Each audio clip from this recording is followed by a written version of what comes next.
Hola, soy José Lira. Esta es una serie de videos sobre el texto Kant für die Hand, el cual podemos traducir como Kant para la mano, escrito por el filósofo alemán Hanno Debna. El texto nos presenta una introducción muy completa al sistema filosófico de Kant, especialmente a su obra monumental Crítica de la razón pura. Uno de los aspectos más destacables y curiosos del libro es la posibilidad de armar un cubo que busca hacer una introducción tridimensional a la crítica de la razón pura, buscando hacer comprensibles aquellas 856 páginas escritas en un lenguaje técnico, llenas de conceptos, clasificaciones, tablas y ejemplos apenas explicativos. En este sentido, al armar y desplegar las partes del cubo Kant para la mano, podemos comprender paso a paso la investigación de Kant sobre la razón, lo que busca ser ilustrativo tanto para aquellos interesados en la crítica de la razón pura como en una introducción general a la filosofía. Debna busca explicar uno de los textos filosóficos más complicados y técnicos de un modo lúdico y entretenido, buscando que este proceso sea una auténtica aventura. La primera parte del libro está dedicada a la vida y obra de Kant. Cada parte del cubo se concentra en explicar una parte de su sistema filosófico. En este caso, con las primeras piezas nos introduciremos a la vida de Kant y al origen de sus obras. Mientras armo el cubo, explicaré estos puntos con ayuda del texto de Hanno Debna, lo que resultará en una introducción a toda la obra. Ten valor para valerte de tu propia razón. Es el lema con el que Kant define la ilustración y que resulta representativo de la totalidad de su sistema filosófico. Debna nos habla primero de Kant en el ámbito privado. La imagen de Kant que solemos tener es la de un pensador un tanto rígido y formal, lo que contrasta con el carácter divertido y apasionado en su vida privada, sobre todo en su juventud. Kant nació el 22 de abril de 1724 en Königsberg. Fue el cuarto de 9 hijos de una familia marcadamente pietista. Su padre fue talabartero. No sin dificultades, Kant estudió filosofía, ciencias naturales y matemáticas.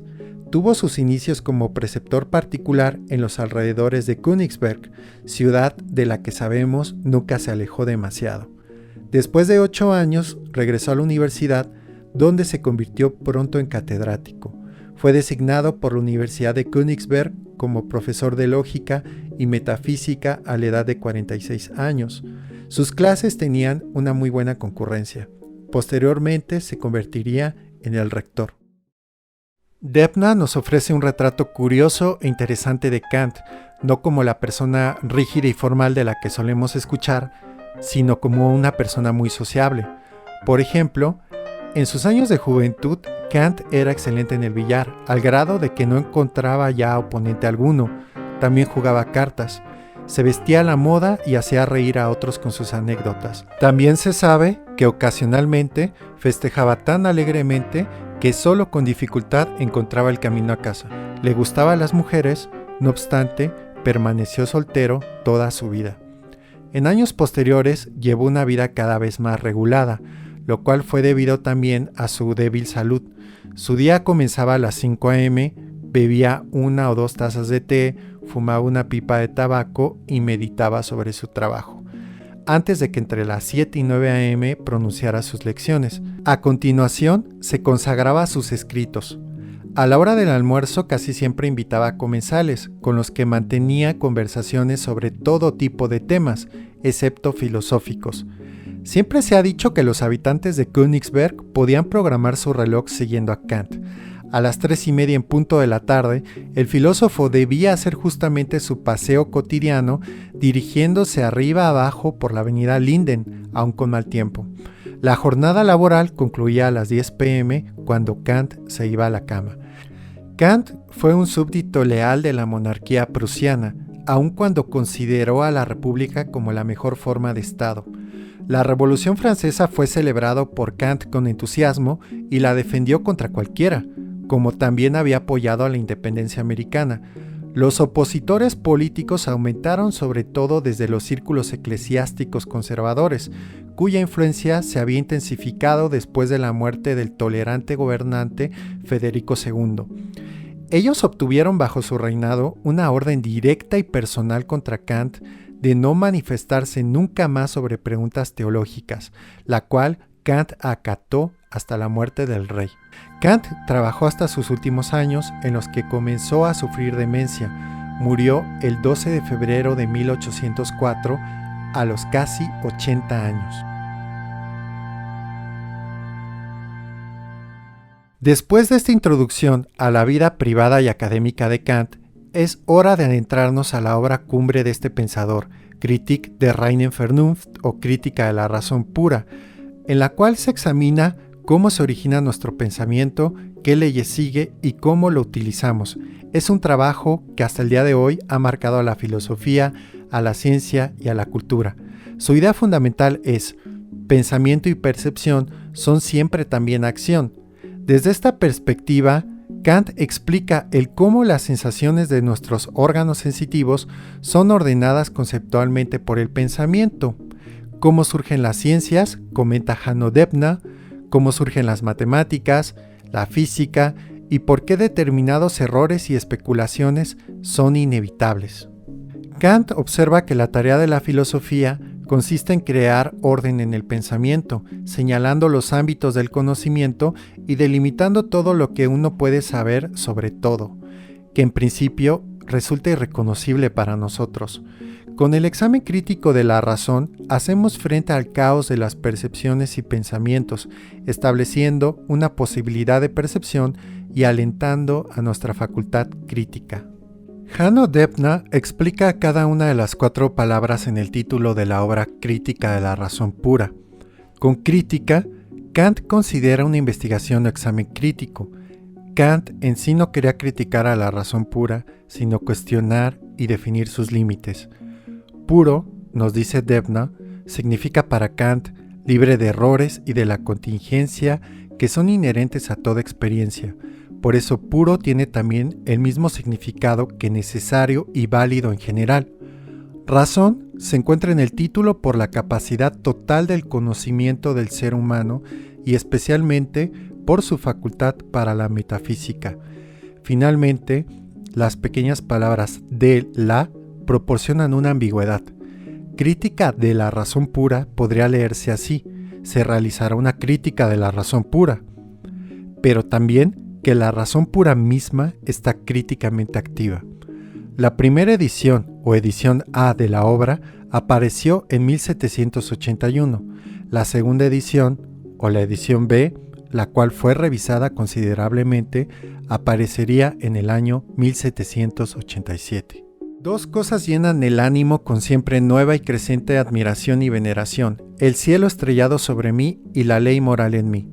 Con este dicho de Kant podemos introducirnos al conjunto de su obra, que comprende ambos ámbitos de investigación, el mundo físico y el mundo moral. En los años de su fase precrítica, escribió mucho sobre temas científicos. Escribió sobre el fuego, la formación del viento, como también lo que hoy conocemos como astronomía, física y teoría de la evolución. Admiraba la imagen mecánica del mundo de Isaac Newton y los resultados exactos de su física matemática. Simultáneamente estaba apasionado por la metafísica, por aquel ámbito de la filosofía que trata las preguntas fundamentales sobre la esencia de las cosas y el sentido de la vida. Enseñó principalmente metafísica, lógica y estética, como él las conoció en la tradición de la filosofía racionalista alemana. Adicionalmente, se impresionó por filósofos de direcciones completamente distintas. Por ejemplo, por el empirista escéptico escocés David Hume, quien lo había despertado de su sueño dogmático, y por el filósofo francés de la naturaleza Jean-Jacques Rousseau, quien lo alejaría de la soberbia intelectual.